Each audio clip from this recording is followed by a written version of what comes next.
When the world falls into darkness, some men have the courage to lead it out. You have to accept the world as it is, or fight. Now, you are ready. For what?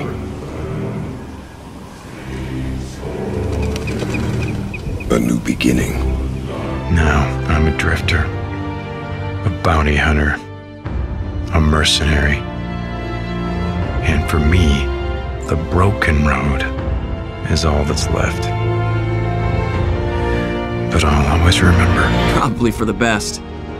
Knowing everything hinges on a guy from Queens sounds as scary as it feels.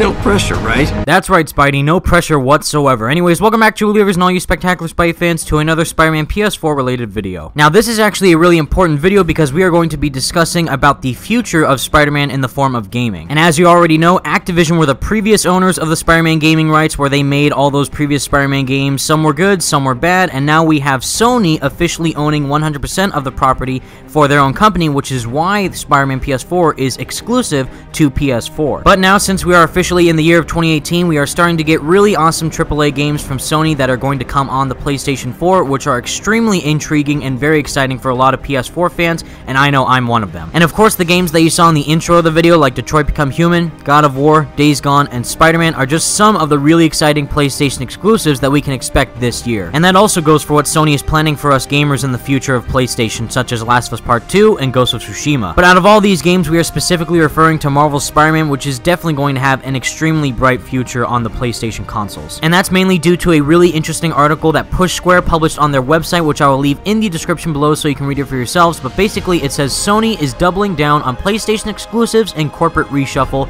first party more important than ever. So specifically in Spider-Man PS4's case, Insomniac is a third-party developer, but the game that they are making is a first-party game, which means that it's only exclusive to PlayStation 4. And to further this point, it's also because Sony is now the main owners of the Spider-Man license, which means every Spider-Man game in the future will be an exclusive to the PlayStation consoles, whether that's for PS4, PS5, or etc. But to specifically read the article from Push Square, it says Sony has reiterated its commitment to first-party franchises as part of an organizational reshuffle that will see some of its most forward-facing executives promoted up to the corporate ladder. Sean Layden, who will continue to front Sony Interactive Entertainment America and act as the chairman of Worldwide Studios, will quote-unquote concentrate his focus on providing platform-defining content for the company. According to a press release, the firm's quote-unquote mission to create and develop the most attractive and powerful first-party titles has become most important than ever. That's a pretty reassuring statement for fans of PlayStation's exclusives. As announced earlier in the year, Jim Ryan has been promoted to Deputy President and Head of Global Sales and Marketing,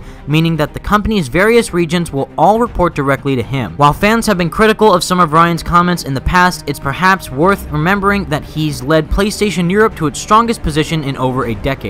He's pretty darn good at his job. Elsewhere, Phil Rosenberg, a longtime PlayStation veteran, has been appointed head of global publisher and developer relations, while Hideki Nishino, sorry if I pronounced that wrong, has been promoted to head of platform planning and management. Many of these changes will go into effect as of April 1st. It's a lot to wrap your head around and perhaps won't mean all that much for us as consumers, but the company believes that these changes will help it to quote-unquote remain the leader in the constantly evolving business environment. So basically, to summarize the article, Sony is really putting the main focus on all their upcoming games on the true exclusivity for all their big titles, specifically games like God of War, Days Gone, Detroit, and of course Spider-Man. So not only does this mean that Sony will be focusing even more to bring big AAA exclusives to the PlayStation console, but it also means that in regards to Spider-Man, his future in gaming is almost always going to now be on the PlayStation console, which will mean that we will get even more high-quality titles if the game does turn out to put out some sequels, which I can almost guarantee you that it will once it is released, and it will sell extremely well. But anyways, guys, that's all the news from Sony in regards to them putting even more effort into their PlayStation exclusives, and I'm just really excited what this means for the future of Spider-Man games. Let me know in the comments if you do like that Spider-Man's future in gaming is going to be only exclusive to the PlayStation consoles, and do you think that we will get sequels to Spider-Man PS4 once it is released?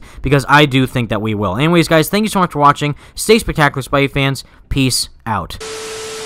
My name is Kara. My name is Marcus. My name is Connor. This is Miles. This is our story.